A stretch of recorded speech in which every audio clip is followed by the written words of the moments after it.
Sobrang bilis talagang magbago ng sitwasyon. And official na nga, hindi makakapaglaro si Quentin Millor-Brown sa Window 2 ng FIBA qualifiers. Pero merong bad news at merong good news. At yan ang pag-uusapan natin ngayon.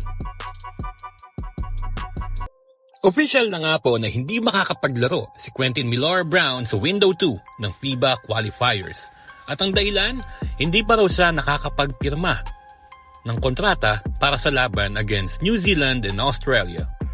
Medyo nakakapagtaka to, no? Kasi nung laban nila, nung Window 1 against Guam, hindi naman siya nagsalita ng mga ganito, no? Hindi siya naghanap ng mga kontrata o kung anumang mga papeles o dokumento. At ayon din mismo kay Quentin Millor-Brown, nung mga oras na nilalakad pa lang ang mga papeles niya sa FIBA para magkaroon siya ng eligibility para makapaglaro sa Gilas Pilipinas, ay gusto lang niyang maglaro sa Pilipinas.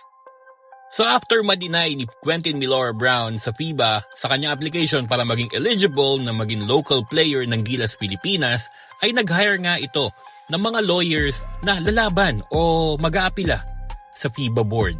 Kaya maraming mga Pilipino ang naging instant fan ni Quentin Millor-Brown kasi nagpakita siya ng sinseridad dahil nagawa pa niya magbayad ng mga abogado para lang mailaban ang kanyang papeles sa FIBA board. Pero ito kayo na bahala kung ibabash nyo ko. Pero isa kasi sa mga requirements na hinihingi ng B-League para makapirma ka ng kontrata doon ay dapat eligible ka as local player sa iyong bansa para ikaw ay makwalify na maging Asian import.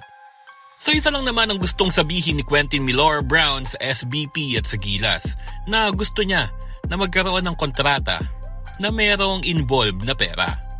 Well, ayon sa mga reports, kahit wala namang mga kontra-kontratang ganyan, may natatanggap naman yung mga players na naglalaro para sa Gilas Pilipinas. Parang allowance lang yata yun na $2,000. At ayon nga sa agent ni Dwight Ramos, simulat sa pool, wala raw natatanggap na kontrata si Dwight Ramos.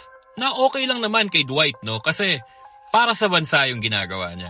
At sariling opinion ko lang, sana wag na lang paglaruin yung mga ganyang players na wala pang napapatunayan tapos nagdidemand na kagad.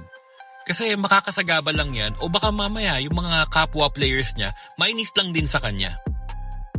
Pero may good news tayo. Justin Baltasar, balik Gilas pool na. Ang laking development nito, Para sa akin, okay lang na mawala si QMB basta meron tayong Justin Baltasar.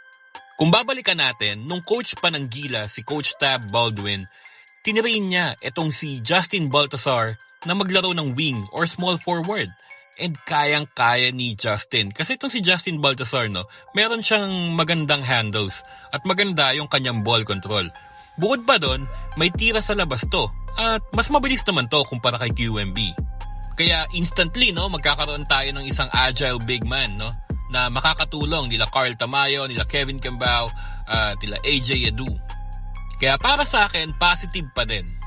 Magaling na bata to si Justin at hindi tayo nawalan. Nadagdagan pa tayo ng isang magaling na player.